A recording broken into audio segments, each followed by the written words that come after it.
Hello there, fellow nerds. So, what if James Potter survived Voldemort's attack on the Potter family? First, how would this work? In Lily's letter to Sirius shortly after Harry's first birthday, she notes that James is getting a bit frustrated shut up here. He tries not to show it, but I can tell. Also, Dumbledore's still got his invisibility cloak, so no chance of little excursions. But why not, I've always wondered. James is still able to turn into a stag. So, what if James just happened to decide to go for a walk in the woods in stag form on the night of Halloween 1981? It's his Halloween costume. So, he comes back to a destroyed house. He finds Lily's body and presumably Voldemort's body, though it's never been clear to me what happened there. And he finds Harry, alive but crying, with a strange lightning shaped cut across his forehead. Now, James would know immediately that Peter Pettigrew was the real traitor, not Remus Lupin. We know that Sirius was planning to check on Pettigrew that night, but I'm going to say that after Sirius shows up, he and James would immediately reach out to two people, Lupin and Dumbledore. They would go to Sirius's house, not Grimmauld Place. We know at some point Sirius had a different house. I've always thought that if Hagrid had let Sirius take Harry when they both show up at the scene of the Potter's murder, he might have had the sense not to go after Pettigrew, at least not at that moment. He would have a sense of responsibility toward this baby that he promised to take care of. Now, if James is alive, James could talk Sirius out of it, at least initially. They'd tell Dumbledore that Voldemort's dead, that Peter Pettigrew is a traitor that they need to find, and they also tell Dumbledore that Peter is an animagus, and Dumbledore alerts the Ministry of all these facts. The Wizarding World celebrates Voldemort's downfall and the mysterious survival of Harry Potter. But as the weeks go by and Pettigrew still isn't found, Sirius gets more and more angry and restless, and eventually, against James's wishes, he finds Peter, who I assume lets Sirius find him so that he can frame him even in the main story. I don't think that there's another reason for Peter to let Sirius track him down. Peter gets the jump on him, cuts off his finger, and blows up the street, and Sirius is arrested for the murder of Peter Pettigrew and a bunch of Muggle bystanders. However, in this version of things, Sirius has James and Dumbledore vouching for him. They listen to Sirius's version of events and manage to convince the Ministry to give him a trial. Using Prior Incantatem on his wand proves he didn't blast up the street. And plus, the Ministry knows that Pettigrew is an animagus. Now, you might be asking, why doesn't Sirius just tell Dumbledore this story in the main story, and why does it work here? Well, I think it works here for the reasons stated, that Dumbledore and James can back up part of his story that leads them to investigate and prove Sirius's innocence of the other crime. As for why he didn't try talking to Dumbledore in the main story, and I do think Dumbledore would have talked to him if he'd asked and believed him, the only theory I've ever been able to come up with is that he blames himself for the Potter's deaths and knows that there's nobody alive who can back up his story.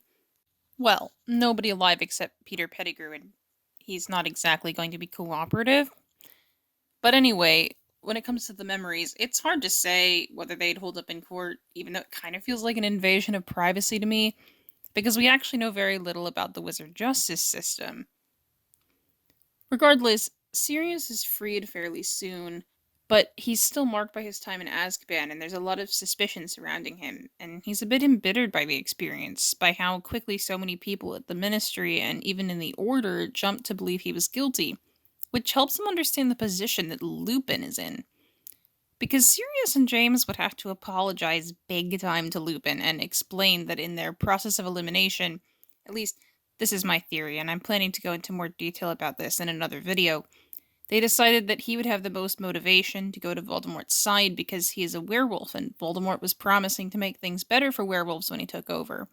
Lupin would be hurt by this, but understand, just like he does in the end of the third book.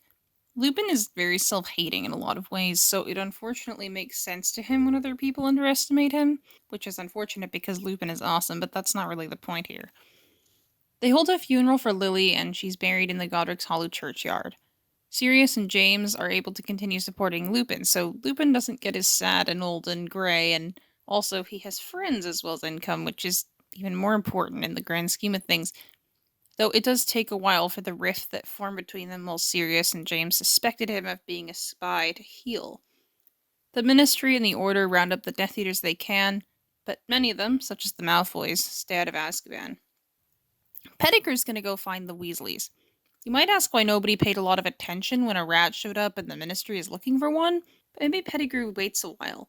And besides, it's not like James and Sirius are going to have photographs of Peter in rat form that they can submit to the Daily Prophet, and the Weasleys have a bunch of other kids and haven't been super involved in the war against Voldemort up to that point. So he arrives with Percy, and that's just kind of the end of it. Yes, Mr. Weasley would still be at the ministry and be aware, but again, if Peter waits a while to turn up, the whole Voldemort mess will have cooled down a little and people won't be on as high alert. Frank and Alice Longbottom are still tortured into insanity by Bellatrix Lestrange and company. Barty Crouch Jr. is still snuck out of Azkaban and kept under the Imperious Curse by his father, and Dumbledore still hires both Snape and Trelawney. Due to Snape's wishes, Dumbledore wouldn't tell James that it was Snape who overheard the prophecy, but he would explain that it was Lily's sacrifice that probably saved Harry, which might make James feel bad about himself, wondering if he had been home he could have been the one to die and protect both of them. But Dumbledore would explain that this is magic at its most mysterious, and that James can't be sure that's the case, that the circumstances may have been unique. It's probably worth noting that Snape is extremely angry that James is alive while Lily is dead, and he probably does blame James for that, unfairly. He doesn't care that James would have switched places with Lily in a heartbeat, but we can come back to that at a later date. Harry is still famous for being the one to stop Voldemort, and though there isn't much Dumbledore can do to shield him from that, he does ask James and Harry to go under a second Fidelius charm. This time, James lets Dumbledore be secret keeper. So Harry lives under a Fidelius charm until he goes to Hogwarts. The only people who are allowed in it are Sirius, Lupin, and a few Order friends, I would say including Hagrid. He doesn't grow up the downtrodden Cinderella figure he would have with the Dursleys, but he is very isolated and his mother is dead, and that leaves a big impression on him. This also means he grows up knowing his mother died to save him, which is going to have a different impact on a little kid than it would have on a teen. Growing up famous, despite having a loving father, godfather, and uncle figure in Remus Lupin, Harry would feel that he has to earn his worth, make his life worth something, live up to his reputation and his mother's sacrifice. Being half-blood and close with a werewolf would also make him aware of the prejudices in the wizarding world and reject most of them. He would also grow up saying Voldemort's name aloud. We know Sirius and Lupin do, so I think James most likely would as well. Harry grows up with the knowledge that they were betrayed by a friend, but also with stories about their time at Hogwarts, and stories of how the Marauders became Animagi and made the map. He doesn't grow up starved or abused, but probably very lonely. So this puts Harry in a funny middle place between the kid who is a total reject at home and immediately latches onto the rejects of wizard society, and the kid he might have been had he grown up with both his parents, and that's going to affect his life at Hogwarts and beyond. So Harry starts at Hogwarts. He would already know Hagrid, but they probably wouldn't have the same relationship given that he isn't the first person from the wizarding world that Harry officially meets, or the one to tell him about his parents, or get him Hedwig. Harry would presumably still pick out Hedwig when they go to Diagon Alley to get his school things, and he'd still get the Phoenix Wand and get that creepy speech from Ollivander about expecting great things. The big change when he goes to Diagon Alley is that he doesn't run into Quirrell or learn anything about the mysterious package in Vault 713, because he doesn't go with Hagrid. I mean, I guess he could have gone on his birthday and Hagrid could have been picking up the package for Dumbledore on the same day, but it just feels a bit too convenient, and I'm trying to make this as realistic as possible. James drops him off at the Hogwarts Express, and I think Harry still rejects Draco Malfoy, who he would know is the son of Voldemort supporters, and plus Draco acts like it. Harry still meets Hermione and Neville because they're walking around looking for Neville's toad. Harry would still not want to be in Slytherin knowing it's famous for dark wizards, and he'd still ask the Sorting Hat to be put in Gryffindor and get in. He might not immediately meet Ron on the train, but they're still in the same house, and I think they meet at the feast or in their classes. Now, does Harry recognize Scabbers? I'm gonna say probably not, because as noted before, it's not like he's ever seen a picture of Pettigrew in animal form, and since James and Ron don't interact at this point, there's no chance for James to recognize him. The welcome feast goes pretty much the same, the third floor quarter is still out of bounds, and Harry's scar still burns when he looks up at Snape and Quirrell. He'd have the nightmare that ends with Voldemort's laugh and the flash of green light. But in this version of things, Harry would know Snape once worked for Voldemort, and he would also know the green light belongs to the Avada Kedavra curse. He's been having flashbacks to the attack his whole life, and presumably James would have explained it to him. One big difference here is that Harry knows who Snape is. Harry would have grown up hearing stories about how Snape was their rival at school and Lily's friend for a long time, before he joined Voldemort and then mysteriously turned away. James probably wouldn't tell him that Snape had romantic feelings for Lily, because that's kind of weird, but it does mean Snape's hatred of him wouldn't come as a surprise. You might be wondering, is Snape still willing to bully Harry as much, given that he knows Harry can write to James anytime and tell him about it, and James can tell Dumbledore? I think so. Snape has to know his behavior isn't appropriate under any circumstances, and he clearly does not care. As for Dumbledore's involvement, Dumbledore doesn't do anything in the books to stop Snape, even though Snape becomes at least one student's worst fear, that being Neville Longbottom, who's pretty much the same in this version of events. And also, Sirius and Lupin being around for Harry doesn't stop Snape either. In fact, I might even be willing to say that Snape treats Harry worse because Snape's little plan to save Lily didn't go as planned. James wasn't home, so James lived and Lily's dead, and Snape blames James. And he, Snape, has to have put together that James and Sirius and Lupin would have told Harry all about their days at Hogwarts.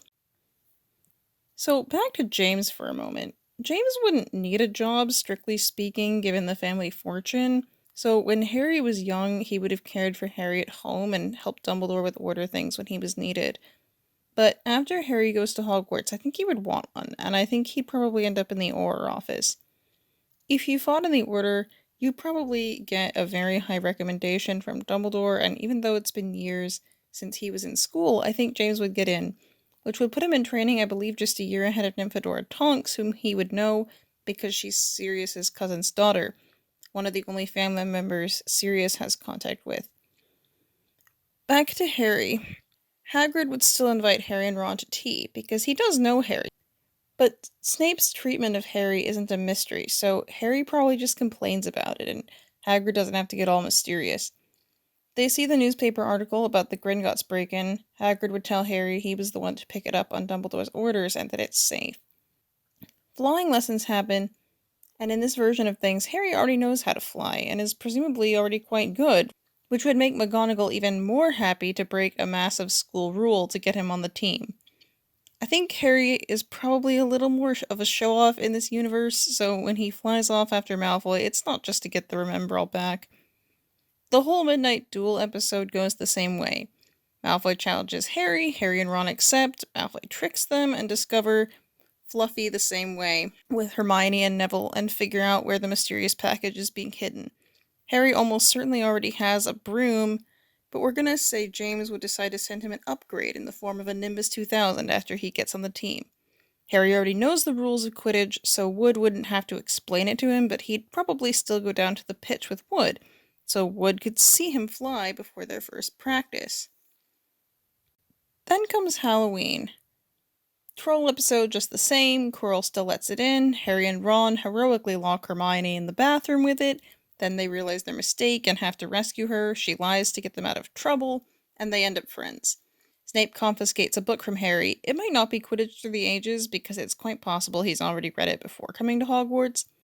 But Snape takes the book, Harry tries to get it back, and sees Snape and Filch in the staff room, and concludes that Snape tried to get past Fluffy on Halloween. Then comes Harry's first Quidditch match. No reason for this to go differently. Harry still nearly swallows the snitch, which, well, may be too convenient. We can only go out on so many limbs before the story falls apart, and besides, we might want that snitch for later. I don't know. I have this feeling it might be important. Ron and Hermione tell Harry and Hagrid that Snape was cursing Harry's broom. Hagrid doesn't believe it and lets Nicholas Flamel's name slip. This time Harry really has something to write home about. He decides to tell James and Sirius that it looks like Snape wants him dead. They probably wouldn't quite know what to make of this information. They still pass on this information to Dumbledore, who of course knows exactly what happened but wouldn't tell them anything about Snape or Quirrell. He'd probably just tell them he trusts Snape in that infuriating way he has. Now, one important change here is that in addition to Harry getting told by multiple sources that despite all appearances Snape is trustworthy, James would probably be able to tell him either exactly who Nicholas Flamel is or at least help him look for him. Which means Harry, Ron, and Hermione don't spend hours in the library looking for Flamel. Instead, they're probably just getting homework done. What a thought. And Harry goes home for Christmas. Harry doesn't get anything from the Dursleys, who he's probably never met if we're being real here.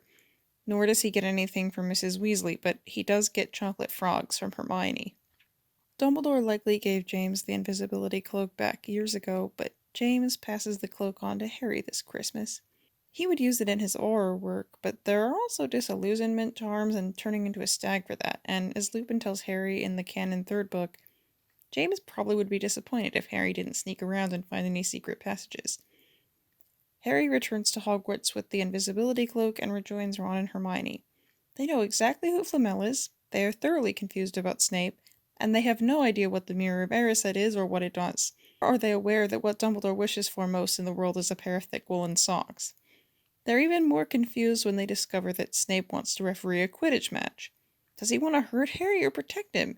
Who to believe? The whole Norbert episode goes the same.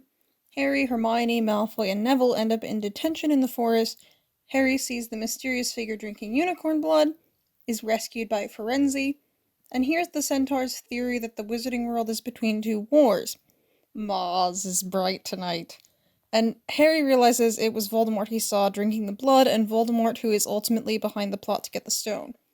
Just like in the real story, he's very shaken as he tells Ron and Hermione that Voldemort might be coming back. Hermione reminds him that Dumbledore was the only person that Voldemort was frightened of. The big difference here is that just before he goes to bed and finds the invisibility cloak tucked between the sheets, he writes a letter to his father detailing his adventure in the forest. James is of course very alarmed, but there's not much he can do at this point except tell Harry to be careful. Harry gets through his exams, his scar prickles a lot as he expects Voldemort to come bursting through the door. Then when exams are over, he's out on the grass with Ron and Hermione when he realizes that it's odd that Hagrid would just happen to win a dragon egg from a stranger if they're illegal. They run to confront Hagrid, discover that he indeed told the stranger how to get past Fluffy, and realize that no matter who it is, they're working for Voldemort and they probably need to do something. They run into McGonagall, discover that Dumbledore has left, tell her what they know about the stone, and get totally written off. Then they run into Snape. They try to follow Snape around, that plan doesn't work. Harry debates writing a letter to his father, but realizes the only thing James will do is tell him not to do anything, so he decides not to. The rest of the chapter goes the same. They wait until later that night to leave Gryffindor Tower, Neville tries to stop them. They use the full body bind on him and leave him behind, they get past Fluffy, the Devil's Stare, the keys, the chess game, the knocked out troll, and the potions. Then Harry goes alone into the last chamber. Harry is no less terrified to see Quirrell behind the black fire. Quirrell tells him all the things he tells him in the real book about Snape being a useful distraction, and ties Harry up. It's now that Harry notices a large ornate mirror, but he's never seen it, so he doesn't know what he has to do to stop Quirrell getting around it. Harry tries to keep Quirrell talking. Quirrell confirms what Harry always knew, which is that Snape hates Harry because he hated James. Anyway, Harry finds out Quirrell was behind all of it. Snape tried to save Harry at the Quidditch match while Quirrell was trying to kill him. Harry doesn't know to edge closer to the mirror to see if he can find where the stone is, but it doesn't really matter because Voldemort tells Quirrell to put Harry in front of the mirror. Harry gets the stone, he lies about it, Quirrell unwraps his turban, Voldemort tells Harry his mother died begging him for mercy, but when Harry calls him a liar, Voldemort confirms what Dumbledore suspected, which was that Lily didn't have to die. Harry, who didn't know the details, is deeply struck by this and wonders if James knew. Then Quirrell grabs Harry and tries to kill him, and Harry passes out and wakes up in the hospital wing.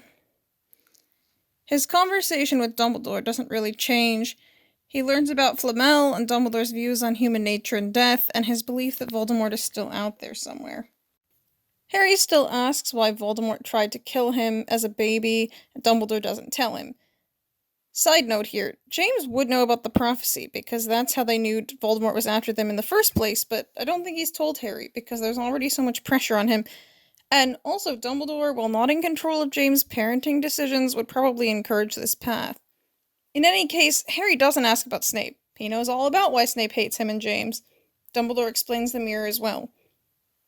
And then I think Dumbledore would tell James that Harry's awake.